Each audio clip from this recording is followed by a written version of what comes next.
अनोखी चव मध्ये तुमचं सर्वांचं खूप खूप स्वागत आहे। तर आज आपण एक पालेभाज्यांचा प्रकार करणार आहे।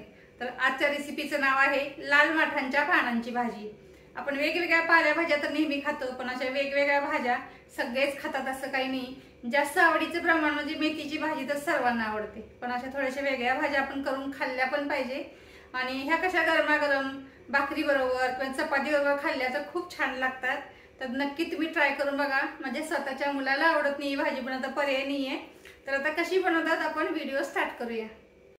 लाल माठाची सुकी भाजी बनवण्यासाठी एक जुडी घेतलेली आहे। ही लाल माठाची एकदम फ्रेश मिळाली, स्वच्छ निवडून घेतलेली आहे आणि बारीक चिरून घेतली आहे। चिरायच्या अगोदर मी धुवून घेतली, त्याच्यानंतर मग अशी बारीक चिरलेली आहे। तुम्हाला जेवढं बारीक चिरता येईल तेवढं चिरून घ्यायची आणि खूप पौष्टिक आहे ही भाजी। तुम्ही बनवून बघा, खूप छान होते आणि रक्तवाढीसाठी खूप छान आहे ही भाजी।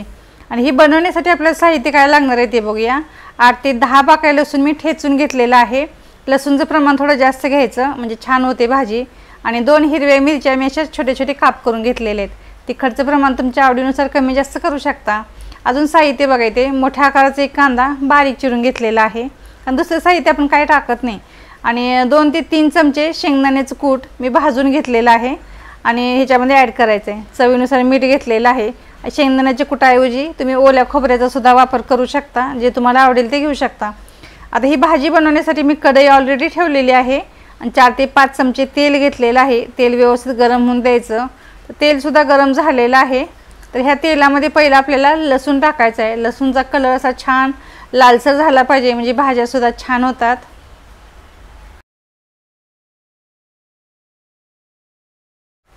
लसूणचा कलर सुद्धा चेंज व्हायला लागलेला आहे। आता ह्या लसूण सोबतच आपल्याला जी हिरवी मिरची आपण चिरून घेतलेली होती ती या तेलामध्ये टाकून लसूण सोबत ती सुद्धा परतवून घ्यायची, म्हणजे लसूण पूर्ण लाल होई पण मिरची सुद्धा छान भाजून होते।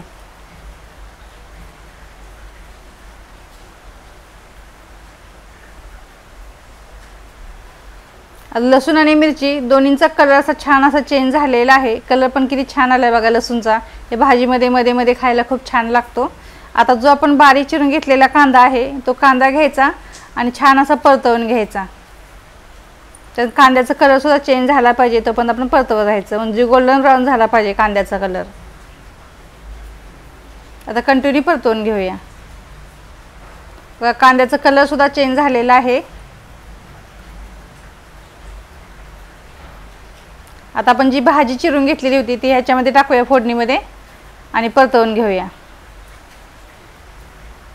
आणि ह्या भाज्यांना कसं स्वतःच असं पाणी सुटतं, त्यावेळी आपण भाजी टाकली की लगेच मीठ टाकायचं, म्हणजे ह्या मिठामुळे छान भाजीला पाणी सुटतं आणि ह्या मिठाने सुटलेल्या पाण्यामध्ये ही भाजी शिजून जाते। त्यामुळे पाणी एक्स्ट्रा वरून ओतायची गरज लागत नाही अशा भाज्यांना। गॅस मात्र स्लो ठेवायचा आणि ही भाजी छान अशी बनवून घ्यायची। आपण पालेभाज्यांचे वेगवेगळे प्रकार केलेले आहेत आणि अनोखी चव चॅनलवरती अपलोड सुद्धा केलेले आहेत। सर्वांचे लिंक तुम्हाला डिस्क्रिप्शन बॉक्समध्ये पाहायला मिळतील, तर नक्की बघा। आता हे व्यवस्थित परतवून झालं की पाणी सुटलेलं आहे। आता याच्यावरती झाकण ठेवायचं आणि पाणी आटेपर्यंत शिजू द्यायचं, मध्ये मध्ये चेक सुद्धा करायचं। आता आपण परतवून बघायचं। आता बघा पाणी सुटलेलं आहे, तर म्हणजे पूर्ण असं सुक्क व्हायला पाहिजे, तर मग भाजी शिजली असं समजतं आपण पालेभाज्या।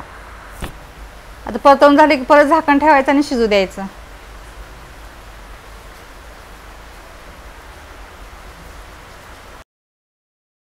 दोन ते 3 मिनिटांनंतर आपण झाकण काढून पाहायचं आहे आता पाणी आटलेलं आहे का, कारण हे मध्ये मध्ये लक्ष द्यायला लागतं या पालेभाज्यांकडे। परतवून बघायचं, तर बऱ्यापैकी हे पाणी आटलेलं आहे।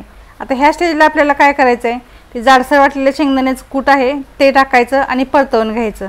जर तुम्ही शेंगदाण्याची कूट खात नसाल किंवा शेंगदाणे खात नसाल तर या स्टेजला तुम्ही ओल्या खोबऱ्याचा सुद्धा वापर करू शकता, म्हणजे ओल्या नारळाचा चव वापरू शकता या ठिकाणी आणि तशा पद्धतीने सुद्धा करून खाऊ शकता। आम्हाला पालेभाज्यांमध्ये शेंगदाण्याचं कूट आवडतं, तेही जाडसर वाटलेलं, म्हणून आम्ही शेंगदाण्याचं कूट टाकतो। तर तुम्हाला सुद्धा आवडलं तर असं बनवून बघा आणि खाऊन बघा त्याची टेस्ट कशी झाली।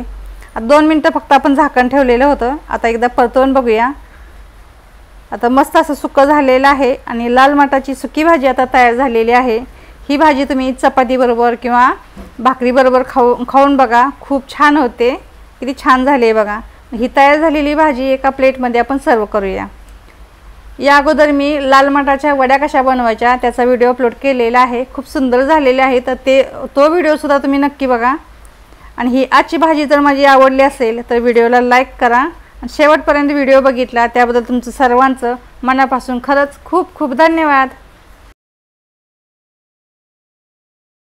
आपली लाल मटांच्या पानांची भाजी आता तयार झालेली आहे। जर आवडली रेसिपी तर नेहमीप्रमाणे व्हिडिओला लाईक करा आणि मित्रमैत्रिणी नातेवाईकांमध्ये हा व्हिडिओ शेअर करा।